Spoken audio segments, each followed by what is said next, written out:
Welcome to the official apology to Dominick Reyes podcast. Yeah, this UCF podcast dedicated to Dominick Reyes' win at the fight night last night that took place. It was Cannonier versus Imovov. Let's get into it. Yeah, what happened? What happened in this fight, Francis? This fight, a lot of things were happening in this fight. It was a really good fight. Right at the top, we got to say it too. This fight card fucking rocked. For a 50% off sale, as we described it, boy, did it deliver. Now, before I even describe what happened in this fight, there's something else that I thought of as soon as the fights were over, which was we kind of got what we were asking for. We've had several weekends of referees just not doing fucking anything. Not calling eye pokes, not calling fouls, late stoppages. It's arms breaking, and then the dude still has to get punched and manipulated more. And we're like, please, can these referees do something? And now we got exactly what we asked for, and we got No, we a didn't. late That's not what we asked stoppage. for. We got a late stoppage. The refs are jumping in before you want them to, instead of not at all. Not a great stoppage. I made this comment a few weeks ago as well in this podcast, but if you're a fighter and there's that level of randomness, I don't know how you can feel confident walking into the ring. Like you said, guy's arm gets broken and he's still in it and the ref won't stop it for a little bit. And it's okay, that's very strange. And then this one, a guy's standing up, he puts his hands up after getting hit. He's stumbling slightly and the ref's no, it's done. That's just like a serious variation in results. How are you going to walk into that ring and be I know what's going to happen. I know how this fight will be reffed. It's just a fucking crapshoot. Yeah, a lot of the time it is. Now, and it's so weird because Jason Herzog, who was refereeing this match here, guys, he's not a bad referee, and he made good calls during this fight. He made sure he was doing that reasonable things. Yeah, he warned Imovov for pointing the fingers in the eyes of his opponent. That's so important because what that means is that you've already warned the fighter that you can't do that. So when they poke the guy in the eye the first time, you're completely within your rights to take a point. That's intelligent reffing. But then Jared Cannonier is getting hurt on the feet. He's wobbled. He's using the cage to stay up, but he's still blocking and moving away from Imovov. His butt never touched the mat. Now, there are times when guys are out on their feet. I don't think Cannonier was. He was hurt. Now, maybe this sequence, and actually, let me describe what was going on. Basically, Imovov hit Cannonier with this just brutal right hook over the top of Cannonier's straight punch. I don't remember if it was just a straight or a jab. Cannonier damn near break dances in the aftermath of that, and then Imovov gets on him and starts putting on the pressure. So it's entirely within the realm of reality that you let this fight continue 10 more seconds and Cannonier is out cold. In which case, this would be a good stoppage, but you don't know. Dominick, okay, so we're going to get to the apology tour with Dominick Reyes here in a minute, but in that fight, Reyes was up against the fence, hurt, and then knocked out his opponent. Right. There was a lot of room. Take away those opportunities for Cannonier to recover. Yeah, it's there was too many potential avenues where Cannonier actually recovers for the fight to stop. If it was he's falling over or something, he actually hits the mat, then yeah, it'd probably be a lot more reasonable. But this wasn't a situation where he was obviously cooked, obviously didn't have his hands up and was just waiting to get knocked out. This is a guy who's still in it, still moving, and the opportunity, the potential avenue for either person to continue the fight was just removed because the ref's and he was saying, he's defend yourself, put your hands up. And Cannonier gets hit right before the stoppage. And then he does put his hands up, right? It does not feel to me at all like this was a fight that was necessarily over. Again, like you said, it could very well have been over. If Imovov had the upper hand, he could have finished him. There's no, but even that was taken away. That potential is also taken away. We don't know what would have happened because it ended. Even though I think a lot of different things could have happened. Yeah, and the momentum shifted at several moments in this fight. It was back and forth throughout. Imovov, I don't know that he had the power advantage, but his chin was definitely holding up a little bit better, and he was finding his target a lot more easily than Cannonier was. Cannonier was relying a lot on the low kicks and the jab as outside weapons, and then when he was in close, he was using really strong straight punches. He rocked Imovov at least once, They both got into the grappling as well, because there were moments where Imovov looked like he was not comfortable on the feet. He had to shoot for a takedown.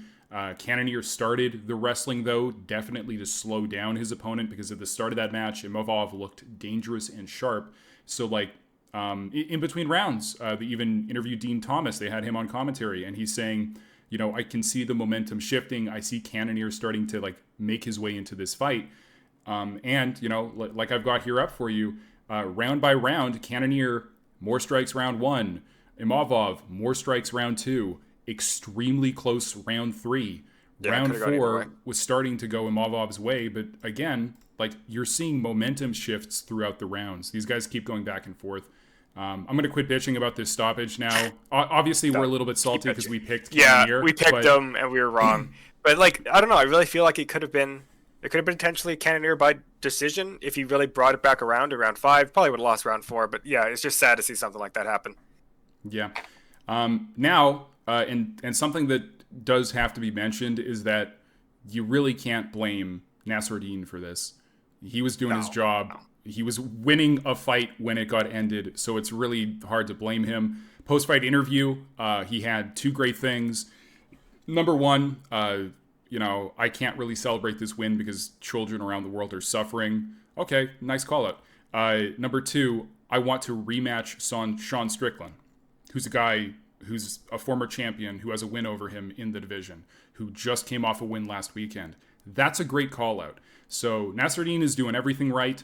I see him getting a title shot pretty soon. I mean, if he beats Sean Strickland, that's a title shot. Yeah, that could be a good fight. Him and Strickland could be good. They have fought already, and Strickland won, so that's why he's calling him out for the rematch. Will he do enough different? Is Strickland still just, like, so uncomfortable to fight that you can't do anything? I guess we'll find out. Definitely worked last weekend, so. Yeah. But yeah, that's kind of the tail of the main event. Sorry, Jared Cannonier. He's also 40 years old, so this was his last run at the title, which is, like, doubly why this stoppage is so shitty. But yeah, like, to, like, lose so much from that stoppage, it was. There was a lot on the line, and it sucks. Yeah. In our co-main event, the hopeless Dominick Reyes became the Devastator again. This was awesome. We picked Dustin Jacoby because Reyes has not had a win in, like, this decade until now. Now he got just an amazing knockout. He was hurt. Jacoby had caught him. It seemed like he was finding his range. He was pursuing Reyes up against the cage, and Reyes caught him with just this perfect counter. You see, like, the entirety of Jacoby's base just, like, drop almost. Like, he almost instantly hits the mat off of that first punch. He finds his legs. He starts to backpedal to try to recover, and he just doesn't. Reyes puts him out. Amazing combinations. His hands looked super sharp. It was good. It was just a beauty. You'd love to see it. I mean, we didn't because we picked the other guy, but it was good. It was no getting around it. Well, and I mean, even that, like, I'm in this way. In the last fight, we were a little salty. In this fight, I'm not. I'm happy that I was wrong. Dominick Reyes getting this win is awesome. He said, I'm not just back, I'm better. Does that mean he's going to keep fighting? I don't know. This would be a good win to retire on, honestly. But I mean, I think he could keep going. He's only 34. Yes, he's only 34. But if you come off, well, it's his life, right? He can do what he wants. Right, but yeah, like, a lot of dudes retire on a 5-fight losing streak. If you can retire on the win, that ain't too bad. Yeah. But not too much more to... We're so sorry. Yeah, I mean, honestly, Reyes... He talks so much shit. Yeah. And, like, to be fair, the shit we were talking was wasn't accurate, even unreasonable. We weren't even wrong. But it's like, to see him go out there just have just clean, solid knockout with really good strikes. I'm like, I don't know, man. I kind of feel bad for talking so much shit. But good job, Dominick Reyes. Hell yeah. Devastating again. Want to talk about the Zoomer battle? The Zoomer versus Millennial War? Yeah. This fight was interesting because Ricky Tercios came out like he really wanted to fight. He did not touch gloves. He screamed at his opponent and, like, kicked him when the fight started. He immediately had just the energy that he was going to end this fight. And he went after it. He was very aggressive on the feet before he took down Raul Rosas Jr., immediately started to try to submit him, got him in a couple chokes where he didn't quite have it under the chin. That's pretty much how round 1 went. And then round 2, Raul Rosas Jr. got him down and was able to reverse those positions and tap out Ricky Tercios. It was a really impressive victory because he didn't have immediate success. His opponent pushed him around and got him into bad positions. And our beloved Zoomer, Raul Rosas Jr., 19 years old, persevered, did not lose his head and freak out, defended the submissions, reversed the positions, and got a sub himself. Yeah. It's pretty impressive for a young guy like that to be working pretty well under pressure. You look at the stats, and he's obviously, he's getting punched a lot more than he's punching back because he's not looking for that. He's looking for a submission, but doesn't let that get to him. In round 1, I was a little worried that maybe he was going to slip up or something, but he handled it very well. Comes in round 2 and just nice, solid submission. I mean, this is a kid that you're probably going to want to keep an eye on because he's got probably a long time left in the UFC, and he's looking pretty good thus far. Like, it's crazy to think that if this guy is still in the UFC when he's 13 years old, he will have, 30. We're going to have to cut that. Going back? We're doing Benjamin Button shit? No, we're putting that in. I've already found the spot I have to cut in this podcast. No, so if he does stay in the UFC until he's 30 years old, he'll have a 12-year-long career, which is longer than most guys get, and that would be when you hit your physical prime. Is he another John Jones? Probably not, but it would be cool if he was. Yeah. Not too much more to say about this one. And actually, we had a lot less fights going to decision on this card. It kind of rocked. So funny. This whole fight card kind of rocked, dude. Yeah, it was pretty good. Like, compared to last week, strangely enough. We've said before, sometimes these random just fight nights beat out the numbered UFC nights. Yeah, and not bad at all, because a lot of these guys are going to be getting... well, look at this. Okay, so Ricky Tercios... Raul Rosas Jr. gets Performance of the Night bonus for that submission. Awesome. Fight before that, we had Bruno Ferreira versus Dustin Stoltzfus, and another performance bonus because we had, was it the 8th ever spinning elbow knockout in the UFC? Something like that, yeah. He hit those more than once throughout the fight. Very clearly, he saw that as something that he could make work. Right off the bat, when this fight started, I was like, oh no. Dustin Stoltzfus is just bullying Bruno Ferreira. Ferreira did not look comfortable. Literally just like the stance that Dustin was in and the pressure he was applying was enough to make Ferreira look like really bad at the start of round 1. Got taken down, was taking some shots on the ground too, but was able to work his way back up to his feet. And really just at one moment, it's like he realized, oh, that's right, my fight name is the Hulk. I hurt people. And he just started spazzing out. And it really worked for him. That final spinning elbow, if you watch it land, I'm surprised live when it happened, I was worried that he broke his face. That it broke his jaw, yeah. It was good. It was really good. Oh, yeah. It lands on like his cheekbone, which probably saved his jaw. But buccal fat, man. Yeah, like this was a fun fucking fight though. Yeah, it was nice. It bends pretty quick, but the spinning elbows, I don't know. Difficult to employ, but if you're doing them right, I mean, that's obviously deadly. Absolutely. All of those spinning techniques, the reason that they're awesome isn't just because they look cool. It's because when you spin, you're adding that momentum to your strike. So it can make things hit like twice as hard as a regular punch or kick would. It's just, you have to turn your back to your opponent to do that. So risk and reward. But pretty much all to say about that one. Yeah. We had another first round finish there. A lot of first round finishes. Yeah. Now we get to the one where you screwed me. Oh. You ruined me. You know what? I was gonna pick Zachary Reyes, and you're like, "Oh no, don't do it. Oh, he got slam knocked out." And I believed you. Never again. Well, he did get slam KO'd in his last one. Yeah, I mean, that was true, but like, you suck. I mean, how can you bet against a guy called the Cuban Missile Crisis? That's such a good fight name. Well, I guess now we know how, huh? Yeah. Yeah. This is a really quick fight. Zachary Reese and Julian Marquez. Zachary Reese kind of just eats him in about 20 seconds. Just num. His head. Pretty much the first punch he landed knocked him out. So that's about all you got to say on that one. Yep, another fast Except, one. fuck you, Francis. Zach Reese. Never listen to Francis' picks. Wrong every time. I'm going to pick against Zach Reese next time because in his post-fight interview, he said sometimes I just fight like a redneck and get hurt. So you can probably expect him to get KO'd again. Okay. But he is strong, so... Don't believe you. Props to him. Before that, and actually, sorry, that's another performance of the night bonus right there for Zach Reese for that KO. Before that, you don't get to yell at me for this one because I called this one exactly right. Yes, Punahele Soriano beat the shit out of Miguel Beza and set the UFC record for significant ground strikes. What, like just watching them on the ground. Beza desperately trying to get this grappling going, but he's getting like punched in the head every time he tries to do it. And you think he would give up at some point, but he just doesn't give up for like a pretty substantial amount of time. So Soriano has like heavy hands. He punches hard. And the position, there was a moment in this fight where I was so sure that Punahele was about to tap.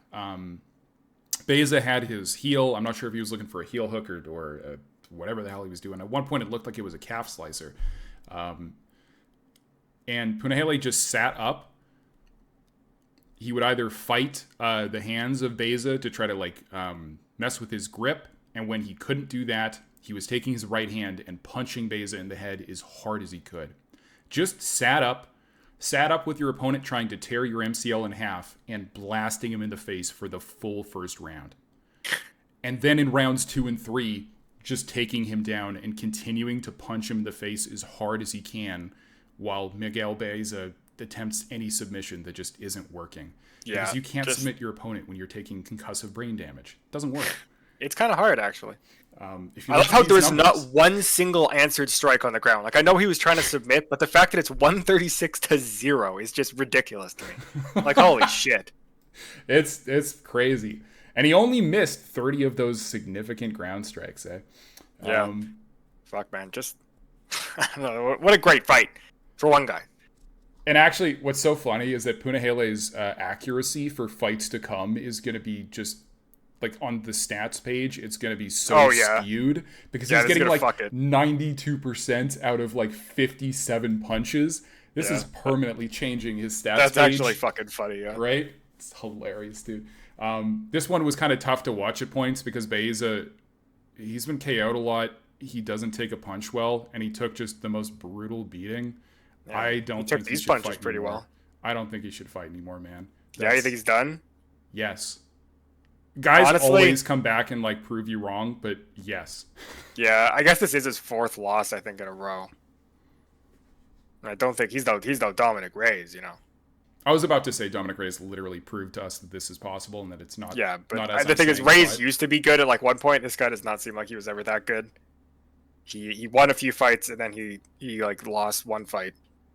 I think his big marquee KO win in the UFC was against like Matt Brown when Matt Brown was 37 or something. So, yeah, Beza, it just ain't working out, man. And it's been 2 years since his last fight, so he even took the time to try to improve. It's just not working out, man. Sorry. Did not work, yeah.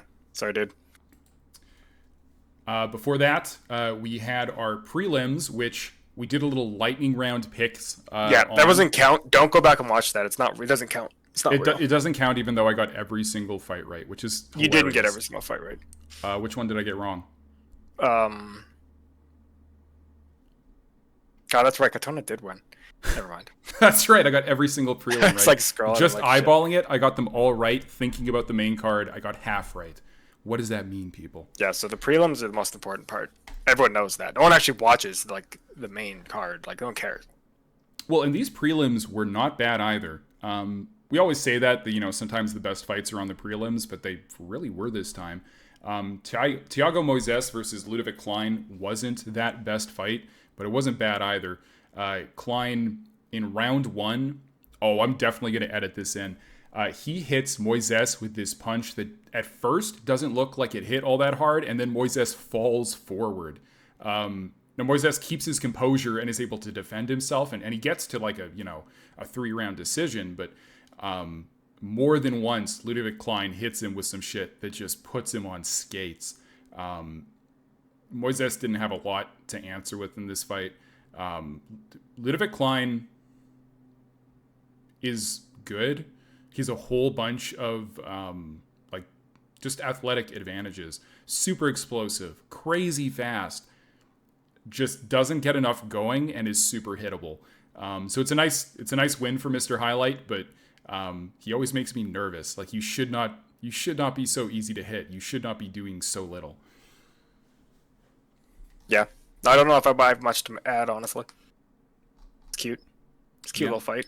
Thiago Moises continues to look not so bad in losses in the UFC, but just can't get it all working. Can't get the engine running. Nope. Before that, we had... Okay, and this was another performance bonus because this was just a... This was good. Oh my god, such a killer body knee KO. Carlos Prates finishes off Charles Radke in round number 1. Right at the end of the round 2, he hurt him on the feet. Oh man, it was such a beautiful sequence too. Prates is southpaw. He has grabbed a hold of Radke's lead hand and pulled it into him while he hit him with this left straight. And then he realized that he still had the guy's wrist and the guy was hurt. He go, woo! And then he kneed him right in the gut. Immediate stoppage. Just crumbled under the pressure of that knee. Yep. Brutal on the feet. I think guys going for... and his fight name is The Nightmare, and that's very appropriate based on what we saw last night. If you're fighting Prates, you're probably going to want to chop that lead leg so he isn't moving as well, and you're probably going to want to wrestle him because he looks like trouble on the feet.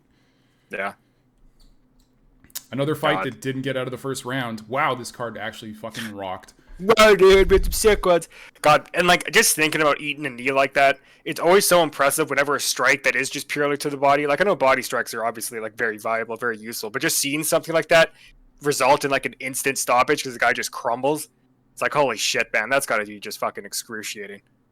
It's the worst feeling in the world. If you've had the wind knocked out of your sails and you've sat on the ground sucking in air, yeah, and you can't actually take an inhale, that hurts.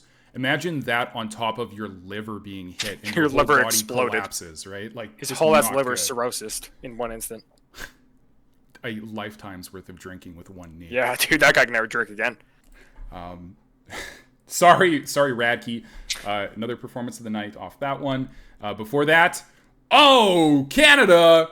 Wow. Brad Katona takes the W over Jesse Butler in one of the most one-sided beatdowns on this card. Oh, wait, there were a bunch of them. But still, he beat the shit out of this tall, lanky guy. I'm, just so shocked that Butler just fucking couldn't, do anything. Couldn't throw a punch. Took a lot of punches. I don't know. The mighty manlet over here, Katona. Just beating his fucking head in. So Katona's big weapon in this fight, besides the wrestling, because he really did control Butler with the wrestling throughout rounds 1 and 2, was the right overhand, and he couldn't miss with that punch. He was using okay head movement, wasn't the best. He wasn't looking like a legend on the feet, but round 1, I believe he got top position right away by dropping Butler with that overhand. So clearly has a little bit of power in that punch. Controlled Butler for rounds 1 and 2 with the grappling. As you can kind of see here, rounds 1 and 2, not a lot going on with the striking. And then suddenly in round 3, man, this is how you know he's Canadian. He does the old GSP thing, where he gets bored of winning with his game plan and just decides to fight the guy on the feet and see what happens. And he landed 60% of his strikes at distance and dodged 70% of what his opponent was throwing. By that point, Butler was all just mashed up, tired. He'd been losing 2 rounds. He'd already been hit pretty hard a couple of times. So it's not too surprising, but you still love to see it. The dude's winning so clearly, and he's yeah, I think I'll just beat you on the feet as well. Yeah. Very impressive showing by Katona. Absolutely. Before that, we had Montana De La Rosa versus Thank God. Andrea Finally Andrea WMMA. That's right. This was a split decision. This was a very close fight. These girls were going back and forth throughout. I thought they had it right, giving the nod to De La Rosa, but it was really close, and I wouldn't have been mad either way. I would have been a little mad, honestly. Yeah, you really hate. Yeah, if you look at like the strikes and stuff, I'm pretty sure De La Rosa wins that no matter what. I don't know who the hell is giving it to Lee, but whatever. What you got to remember, it's round by round scoring. And Andrea Lee did technically win round 1. Now, round 2, she clearly wins round 1. De La Rosa, but I don't know, dude. Like, I guess 31 to 33 strikes. Maybe they think a little more damage went the other way, but I think it would have been a little bit of a robbery. Yeah, happen. It is nice though, because I don't think we had a single robbery on this card. Like it was. Well, there was that one thing. Aside from the early stoppage. You remember that one thing that happened at the main card? Besides that one early stoppage. The refs, the judges, they kind of weren't fucking around on this one too much. Before that, we had Danielle Marcos versus John Castaneda. This was a one-sided beatdown pretty much from the start to the finish. If you watch Castaneda really, he just couldn't get anything going. He just, it wasn't like he wasn't throwing anything, but he struggled to find the right distance. He struggled almost to find the right timing sometimes. He just really didn't have a hope in hell. And it wasn't like as brutal as some of the other fights in this card, but he clearly lost. Like, clearly no real argument to the opposite. He loses all 3 rounds. Yeah. Marcos almost couldn't miss at parts of this fight. Every time he was touching Castaneda, it looked like it was giving him trouble. I don't even know that it was a big power difference. It's just Marcos was landing. He's now, 16-0 is Marcos. Super impressive record, working his way up that bantamweight ladder. So I'm sure we're going to see him fighting the top 15 pretty soon. Nice performance. Good job, bud. And before that, we had Denise Gomes versus Eduarda Moura. This fight was a little bit of a stinker. One of the few on the card. Denise Gomes just got back to her feet every time she was wrestled and threw a little bit more punches, and Eduarda Moura got tired real fast. And that's most of what I got to say here. That's, grasping for something else. Why doesn't she have white hair anymore, huh? Why did Gomez dye her hair? You ever think about that? I did, actually. I thought about it. You can cut this part. Just cut this part out. Yeah, okay. Oh my God, wasn't Denise Gomez also the one who walked out to like really slow country music for some reason? And I was you were like, no, that's why she's gonna lose. I was like, this is making me worried. Does that really hype you up? But I guess it worked. Yeah, dude. That's why you have to believe women. You really do have to. Well, there was another woman on the other side, Clark. Well, did you believe her? No. Before that, we had Taylor Lapalus versus Cody Stamen. Was a lot closer than I thought it was going to be, but Lapalus pretty clearly won. Cody Gaiman. I was surprised. I was really surprised by how well Cody did in the sort of like pocket exchanges. Getting into the more it became a firefight, the more I thought he was doing well. Lapalus, on the other hand, had beautiful elbows in the clinch. At range, really using his kicks and his jab effectively. Just slowly but surely ran away with it. This wasn't... Man, it's actually... Do they still show the reach after fights? No, they don't. That's too bad. They hide it from you? They hide it from you. I was going to... it was 64.5 to 73. Yeah, which is ridiculous. To have that sort of reach at 5'6". This card, though, consistently just had dudes with short arms versus dudes with long arms, and not always did the dudes with long arms win, but it is an advantage. It can be. And our first fight of the night, our early Fight Pass prelim opener, Reyes dos Santos versus Puja Tomar. The Cyclone impressed me. This was her UFC debut. She's one of the... She might be the only fighter from India currently in the UFC. She got the nod. She did have a slight edge in landed significant strikes. If you look at the stat distribution here, though, DeSantos was fighting like an MMA fighter. She was boxing and headhunting. Most of her strikes are going to the head. I don't know this about Pooja Tamar. I haven't looked this up, but I'm going to put a shot in the dark and say that she started out with Taekwondo because she's throwing like the perfect Taekwondo sidekick as her most powerful and most useful strike. And they don't count a knockdown for Pooja Tamar? They should. They should count a knockdown for the sidekick that caused her opponent to fall on her ass and roll over before getting back to her feet. Yeah, I don't know how that's not a knockdown. Yeah, I don't know why it's not counted. Like, I think they count it as a slip, but it's like clearly if you put your opponent on their butt with a strike, I don't know, should count. Yeah, like, I don't know. Isn't that? Yeah, I don't know. Tamar seems like a little bit like she has a few strings loose. She has. So that's how you know she's going to be a good fighter. Probably, yeah. The reason I say she's missing a few of her marbles is because in between rounds, she was like fake, like dry heaving, and her coaches are just trying to get her to stop doing that. And then at points in the fight, like when her opponent is like coming at her on the fence, she'll just like scream at her and then throw a punch that goes nowhere. Like that sort of erratic behavior in the ring only goes interesting places. So I can't wait to see her fight again.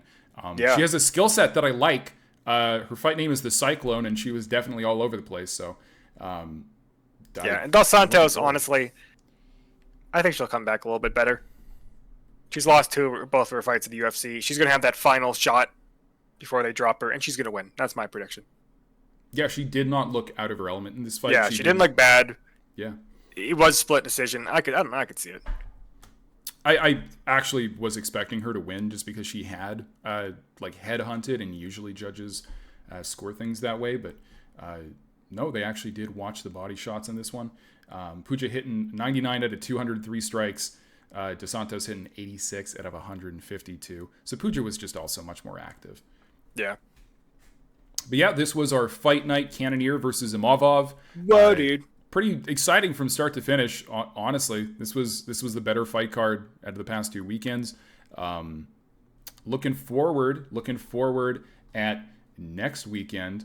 What do we got going on? We have Perez and Kyra.